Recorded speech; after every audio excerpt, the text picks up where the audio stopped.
Hello, ladies and gentlemen. Welcome back once again to HOI4. Take a guess, what mod are we playing this time? I bet you'll never get it. That's right, we're playing once again as the New World Order. Now, I'm basically in love with this mod. I'm gonna make sweet love to it after everyone has turned away and are no longer paying attention to me. But that don't tell anyone. Anyway, we're playing as the UK. They got a new update. You know, the mod. It's only been like a few weeks since it's released, but it already has a new update. Basically, England has a focus tree up to like the 1970s now, so that's great. I'm looking forward to see what's up. Let me first just what do we need? What army units? I'm already kind of support equipment and infantry equipment, anti-tank, artillery, IFVs. Oh, it's like a hybrid between main battle tanks and APCs. What was it? Personnel carries automatic? No. Let me actually have a look. What does it stand for? I don't want to be a dum-dum. People keep armored. There we go. Obviously, I'm not the brightest tool in the shed. Never have been. Never claimed to be. I do my best. All right. I'm just a simple little jack trying to find his way in this cruel world. All right. There we go. Taking the technology. Free dockyards. Whatever. Let's. There we go. The anti-tanks is what we need. Then basic infantry, support, some artillery. We will be needing motorized at some point. Ooh, this is just lying in ruins. Yeah, we'll have to fix that at some point. Is this yeah, we're already doing artillery. We've got anti-tanks. We have helicopters, but we don't have any units producing that. And right now, can't really afford to make anything happen. Anyway, let's go over in here. The surrender of the United Kingdom at the end of the war unfortunately was not enough to keep dissidents quiet in England, though many attempted conspiracies have been crushed over the years, and it looked like we might finally be past the dark times following the Third Battle of Cable Street.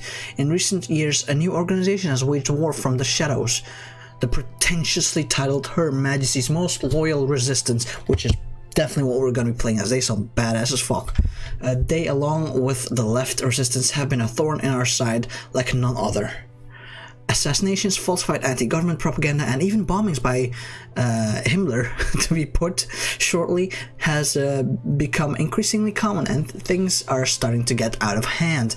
But the king set out to make a speech on matters soon, which hopefully will help us turn public opinion to our point of view. No. His Majesty will rise again. Gamers rise up. Gamers rise up indeed. There we go, that sounds good. Do we have the IVFs in here? There we go. I know for a fact that these ones need to be produced as well. Let me actually let some time pass by so that I can get the notification to see what we're missing production-wise. Yeah, motorized. I don't think we're using main battle tanks just yet, right? Only IFVs rather. So yeah, let's put them in here. We're not making anything worthwhile. Let's be realistic over in here. There we go. And right now we can't really afford a navy either, so let's just focus on convoys. We can't afford anything, but maybe one day. In the meantime, let me look up my brilliant strategists. No brilliant strategists. Oh well, then the one with the highest attack value. There you go. That's a good boy. Now watch him be defensive. Oh no. Oh wait. Oh. He has the aggressive assaulter, which I wanted, which gives me attack pips more often.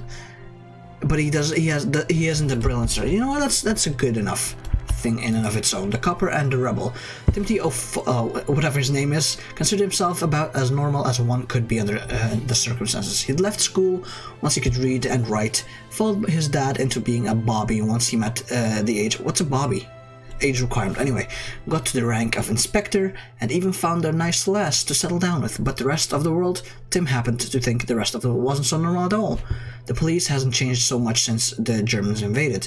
Tim has never gotten the chance to fight. London surrendered before the Germans reached his unit's position, but he'd known more than a few good men who didn't live to see the war's end. In his eyes, it was what had to come after that had been worse, the London uprising, not to mention the constant terrorism, not by Fenians, but by Englishmen against their German tyrants, and Tim had to stop them. But whatever he thought of the government, they had a point. The rebels winning might well end with the Germans coming back, and for his wife and daughter's sake, he'd do anything to prevent that. Passing Inspector O'Flaherty was Griselda Robbins, a young woman whom the police would probably put a great amount of effort finding if they knew who she was. Griselda was grown up under the Boo. She watched the Germans kill her friends in London uprising and watched her brother beg on the streets because he couldn't earn a living with his leg blown off. No matter what the government promised, the Germans hadn't left, which was why she joined the Himmler, His Majesty's most loyal resistance. It hadn't been easy. Griselda had followed rumors for months before they noticed her, and after she passed the test of loyalty, she'd ended up joining the local cell. London might be the home for the traitors, after all, but they were an arrogant bunch who couldn't even notice those moving beneath their feet. The die is cast. Let's see. Will enable gameplay for the perspective of His Majesty's most loyal resistance. This is the path that I want to do. The Prime Minister. This also sounds cool, but I really am intrigued by His Majesty's most loyal resistance. Her Majesty's, well, her Majesty.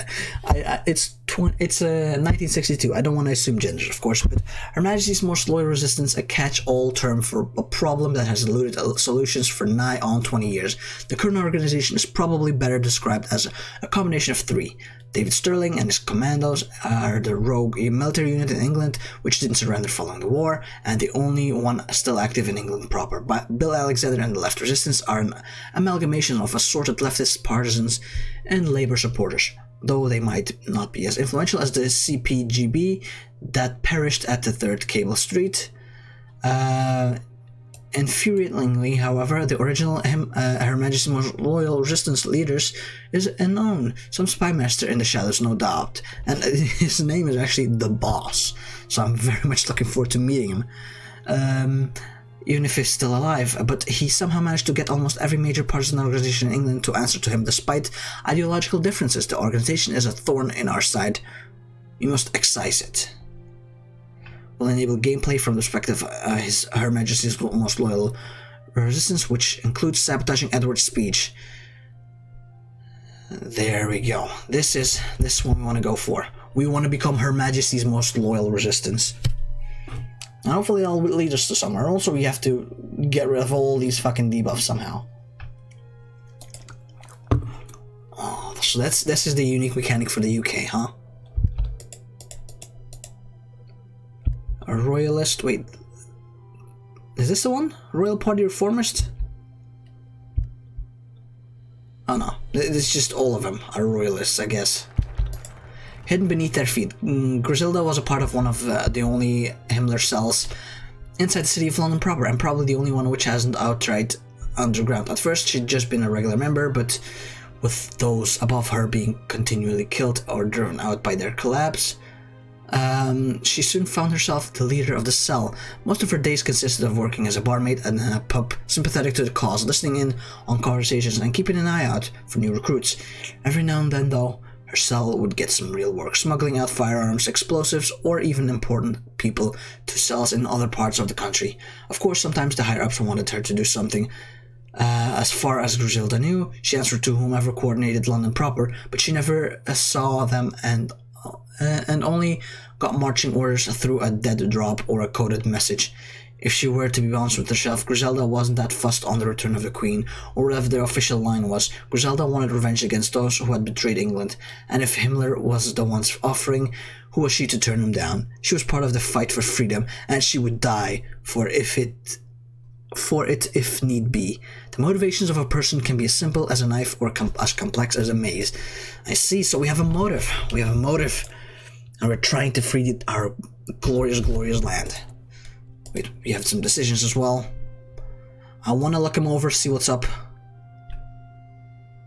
So, the Himmler-OFN relation. Naturally, the conduct any serious operation requires Weapons. This means rifles, grenades, ammunition, blah, blah, blah. We need to prepare ourselves for a general uprising as well, which will require arming even more people than we do now. One way to get this is through legally questionable means, namely gun trade. We can get guns through OFN countries. OFN. Which ones are those? Organization of the Free Nations, there they are. Using contracts for interest. However, the actual number of guns that get through is dependent on how stable the northern Germany is. Northern England. It's a bit of a difference. Once we openly confront the government, these guns will be issued as infantry equipment to our troops. The higher the state stability is in Newcastle, Lancashire, blah blah blah. Alright.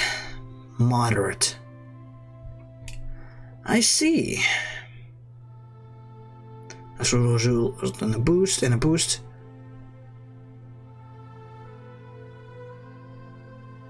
Ah, interesting. Safety of the future. The collaborationist government is like a sieve. Nothing stays secret for long and anything can be brought for a price. Interesting. Safety of the future speech minus 10%. I think, yeah. The king is planning to give his wonderful speech from the Buckingham Palace. We know this for certain.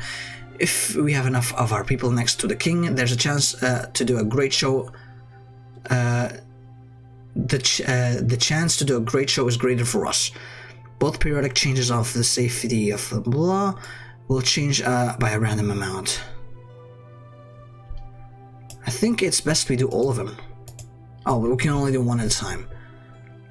But we also would like to increase our reputation over in here, and then we'll start bumping in some guns for ourselves once our reputation is increased. We also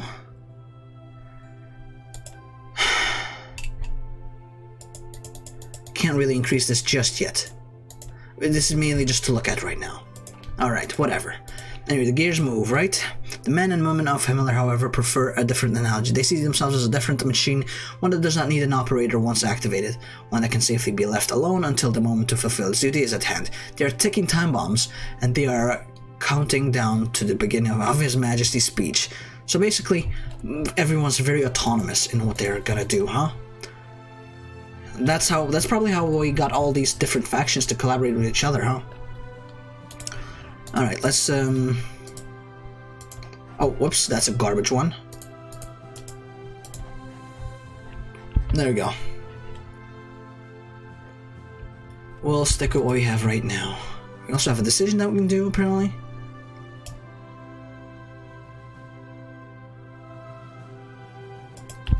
Let's send in some more guns.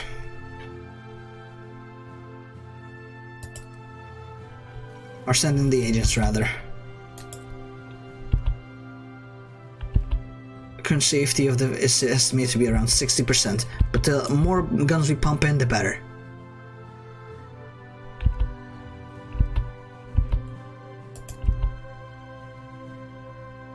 There we go. I wish I could do this, but no. 50%. There we go. Keep pumping them in. Alright, no one quite knew who the boss actually was. Oh, to be sure, everyone knew of the Mad David Sterling and the Red General Alexander. One had refused to surrender with the rest of the army and had fought on since the end of the war, and the other was the most notorious communist to have escaped Cable Street. Some thought the two were leaders of the HMMLR and the boss was a smokescreen, a fiction to keep the traitors' attention elsewhere. Griselda personally thought that unlikely as she looked at the two, in spite of their collegiality, and points out key locations on the map of London. All she could think of as that they obviously didn't like each other very much. It was the small things, the way Sterling grimaced when Alexander rebuked his idea of placing dynamite on the bridge on account of casualties, or how Alexander frowned when Sterling suggested his men would be better suited to an open attempt on the king. Griselda was at the meeting because she was the highest ranking of cell leaders in London, not forced underground. A sobering thought, considering she wasn't even in her 30s. There had been plenty who came before her and plenty who'd come after, it seemed. And that was the idea that formed in her mind. What if I do it? She interrupted in a small voice. The two Himmler leaders looked at her in surprise.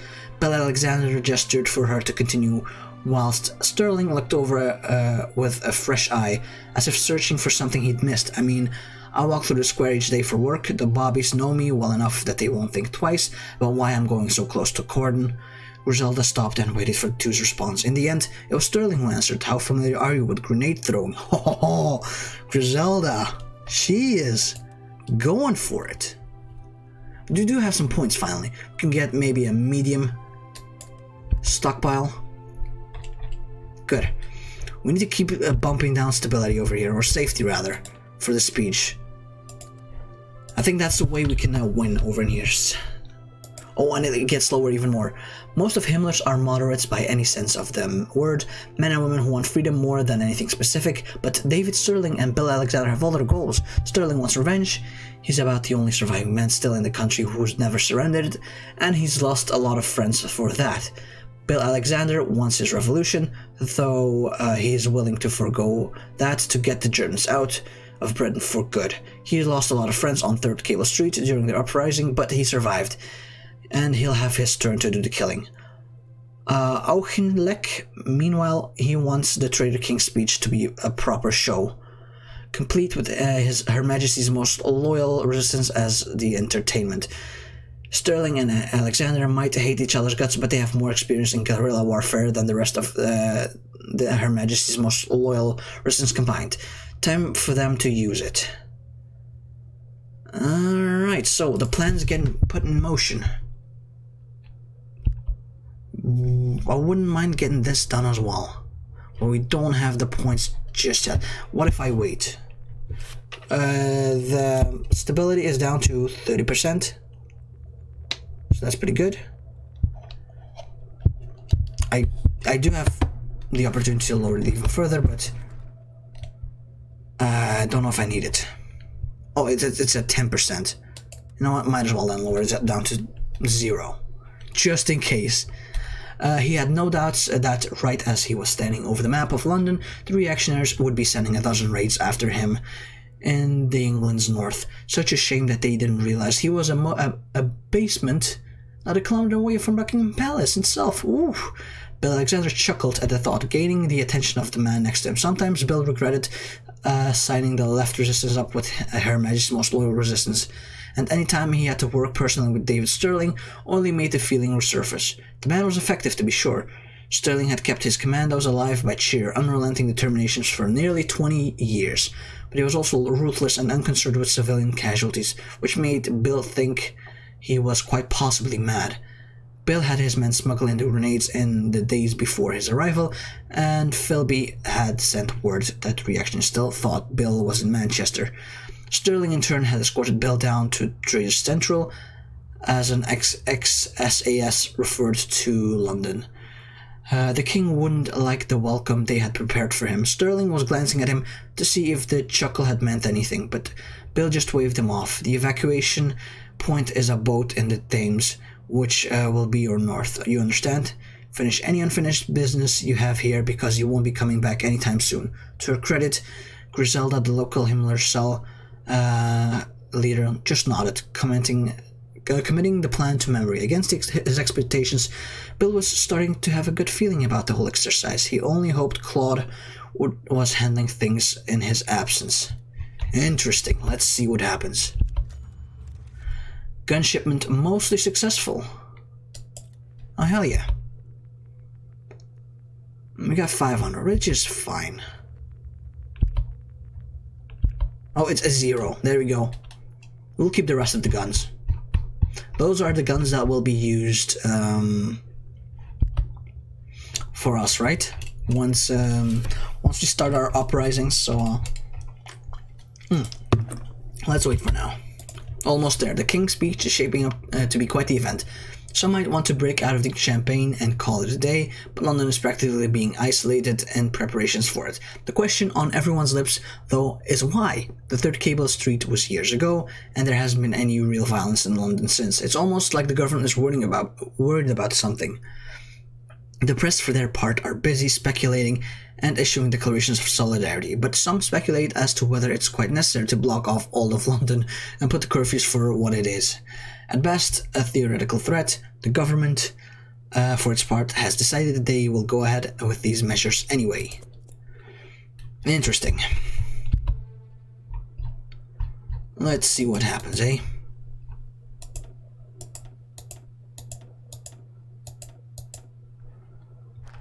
There we go. Edward VIII, signed as the Chief of City of London, security with something approaching a dull interest. The King of England didn't really know why the man insisted upon having so many rotations of guards about the location of the speech, but given recent events, Edward was inclined to listen. Whispers has reached Edward that Her Majesty's most loyal resistance intended to kill him at the speech, something that he had initially refused to believe. Surely no group loyal to his niece would kill the reigning monarch. At the same time, a voice in his head had asked, what if they were right? Edward hadn't gotten any sleep for days. Wallace had noticed and started fretting, only making the whole affair worse. Edward had resolved to not have her present at the speech. That way, even if something did go wrong, she would not be in the line of fire. As for himself, well, as his brother had always been so fond of saying, he had a duty to attend to. Griselda has memorized every guard rotation. Sterling has insisted upon it. Alexander has gone over the evacuation routes with her and gotten her to warn her brother and mother ahead of time. Once he'd gotten assurance that they weren't likely to turn traitor, the main thing that Griselda was had worked on was her throwing skills, where one might have had all the skill of some tough fresh out of the bar. She now had at least a basic grasp of distance and timing needed before she ran. She was ready, and Griselda had dearly hoped that that would be enough. Whew. Oh, this is, yeah, if you want to go with the king. Yeah, we're not planning on doing that, huh? No. One day, one need only to look at the streets of London to see how ripe the city is for revolution. It's like a bale of the hay, or only in need of a spark to set the entire house afire. The crowds, that was something Bill's lads solved. Turns out, when you know half the unions in the country, you can get a few of them to turn out and act as a disruptive influence for a public event, like this speech, with Sterling's lot acting as civvies to lead them. We ought to give the king a right surprise when he turns up for tea and biscuits. Nothing more British than this. Something this entire country will remember forever. Ooh, let's see. Let's see what happens, eh? Do we need more guns? Our relations are amazing right now. You know what, let's get more guns. Just in case we need to do an uprising. We only have 500. As Timothy HOI4, his name, sat on the couch with the telly, turned to some children's show, he reflected that maybe he should take a day off, work more often, not every month, or maybe even every 6, but maybe once a year wouldn't do any harm. His daughters seemed ignorant of the fact that he was watching them instead of their mother, and had busied themselves assembling the dollhouse he'd bought them, with what he was telling Martha was a special bonus. And truth to be told, it was a special bonus. It wasn't every day that a man showed up to your door and offered you 500 quid to stay home on a specific day. They wouldn't have acted on it except for the fact that he'd caught several of the younger constables chatting amongst themselves on the subject, and upon some discreet inquiries, had discovered that his boss, the chief inspector, was taking the king's speech off. If everyone was doing it, why not him? He could think of a lot of things he'd rather do than stand about in a line all day and watch the crowd riot. Something that was reinforced as his wife brought the tea tray out and set it on the table. Oh yes, no need to go into work today. It's time for tea and crumpets, yeah? It's time for tea, innit? Alright, let's go. The final one. What does it say? Of course, that assumes everything goes to plan. Both Himmler and the government know something will occur, but what exactly will happen is up to the will of the god. At this point, the coin of history tosses and turns in the air, the face upon which it will land unknown by even those who threw it. Perhaps Himmler will be correct in their assumptions that all right there needs to spark, or perhaps the government prepared well. Who can say? Only one way to find out. Oh, he goes live on Twitch. It's Edward VIII! Yay! That's not me masturbating, by the way. That's me clapping, alright? Don't tell Mom. Anyway, come on. Let's see. Let's see that spark ignite, please. For the love of God. I want to see that spark. That sparky spark. Here we go. We'll gain the ability to contest control of states. Ooh. The grenade toss had been almost perfect, landing amongst the people behind the king rather than at the trader's feet, but the result had been impressive nonetheless. The king has been hustled off unharmed, but his cronies had been so lucky. Griselda had left London with the help from Stirling's men and Alexander's smugglers, and had taken north, deep into the north too. Past Yorkshire at least, if she was to be any judge. It wasn't until Griselda entered the small house in the middle of nowhere, though, that she realized that what her actions truly meant. The men with her had talked about taking her to see the boss, and of the 5 people in the room, it was obvious who it was. It wasn't Bill Alexander standing aside with a beer in hand and chatting with a thin gentleman in a suit. It wasn't Stirling catching the first of sleep. Is it the Queen? A first bit of sleep he'd seen in days. It was a figure almost every Englishman knew. Member of the Parliament, Claude Auchinleck, a former general who had been the last British officer holding his position at the time of the surrender of Germany. A living legend in every sense of the word. Oh, dude, this sounds like a movie. This sounds straight out of a movie. This badass. It zooms in from his legs up. It zooms up, and you look at him smoking a cigar or something. Griselda gave a salute as she entered, but he waved it off and invited her to sit. They talked for a long time about how the sacrifice of her civilian life was appreciated, how her family had been evacuated along with the rest of her cell, and about her future career prospects. Her Majesty's most loyal resistance had need of operatives to ferry communications between the cells that couldn't be trusted to regular couriers, according to... Alright, death to traitors. There we go. We didn't succeed, but we made a big ol' scene, that's for sure.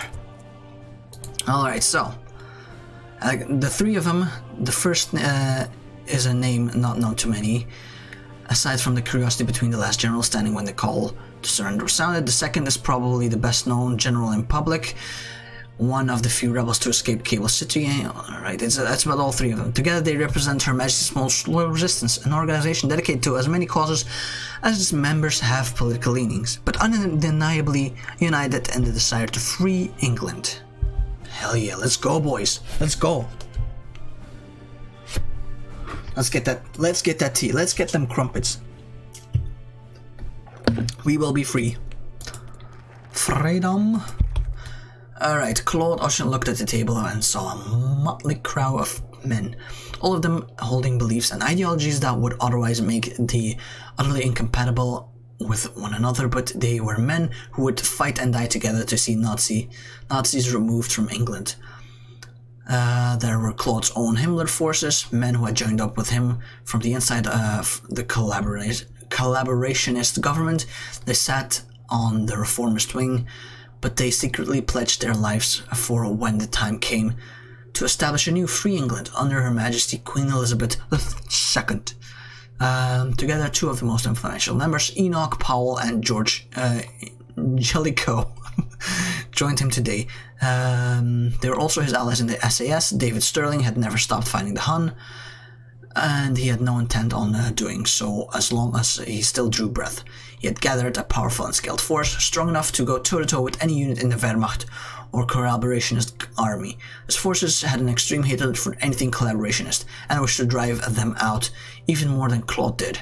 He was accompanied by Arthur Harris, who was organizing what he ominously called a little present for Jerry.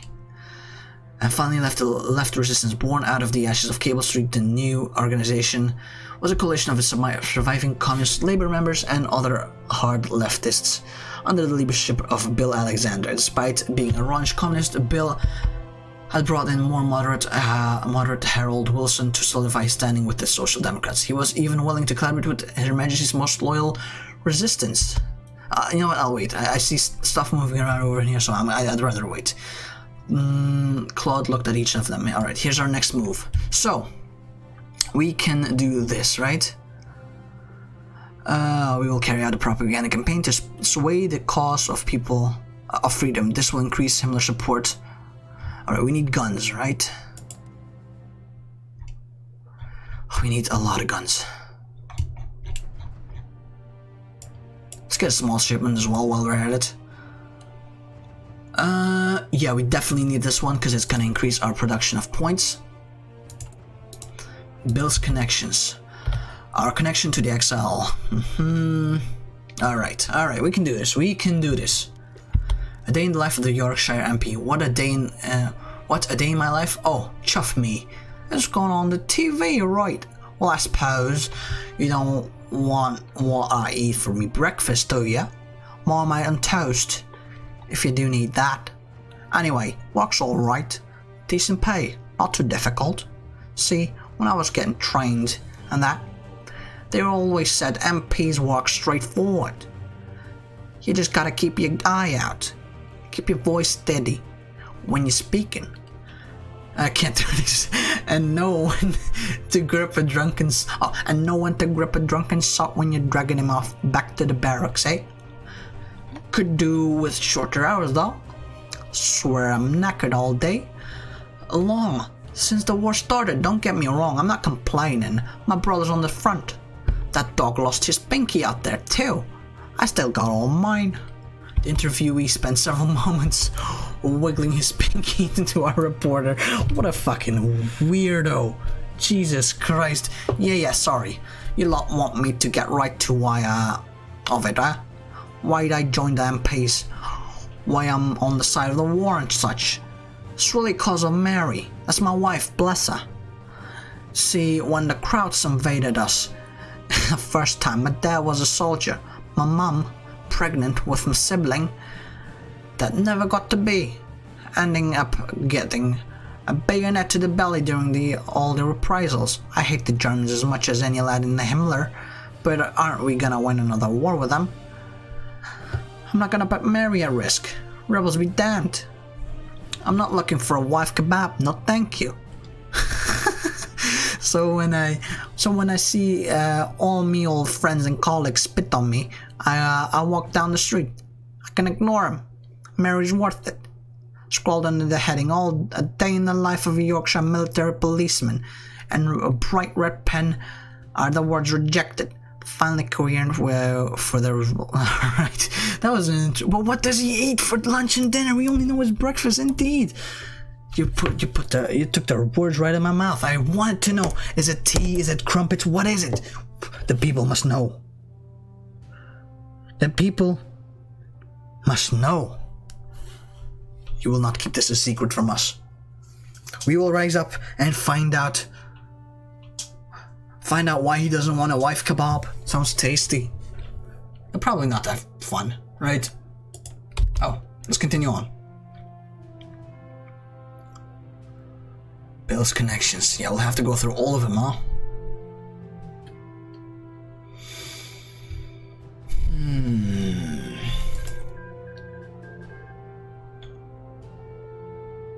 I think this is probably for the best from what I can see. We get the most bang for our buck. Mostly successful. Alright, we got some guns, eh?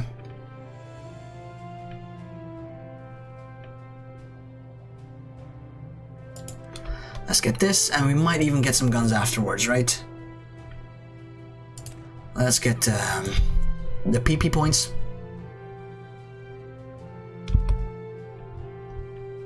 Invest in such. We shall supplant the role of the state by providing for the people. So we're only at Sussex. Where's Sussex? That's one right here.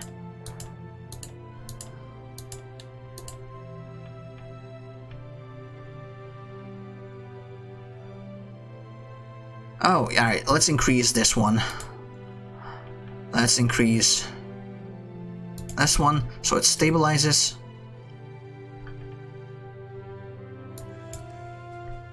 Alright, we gotta keep it together up here, right?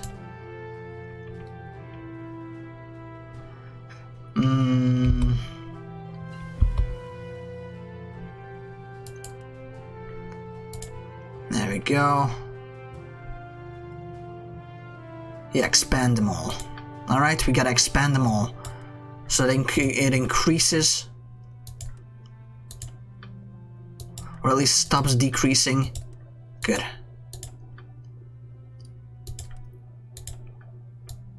Expand the cells pretty much everywhere so we get a slow and steady incline. Alright, that sounds good. Anyway, let's get also some technology in the meantime. And radio stations, sure. We also have some more decisions that we can take potentially. Medium guns? You know, I'll wait. Let me actually just have another little look here, right? How many guns do we have actually? Oh, still have a lot. Still have a lot. Alright, good.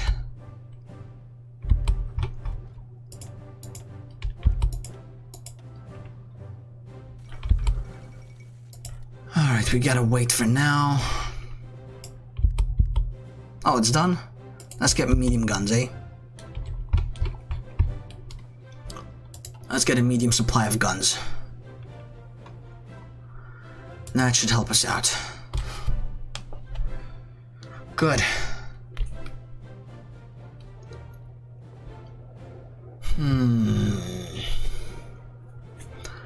Alright, but that is pretty much all the time I've left for today. I hope you've enjoyed it. Make sure to leave a like, comment, and subscribe if you did.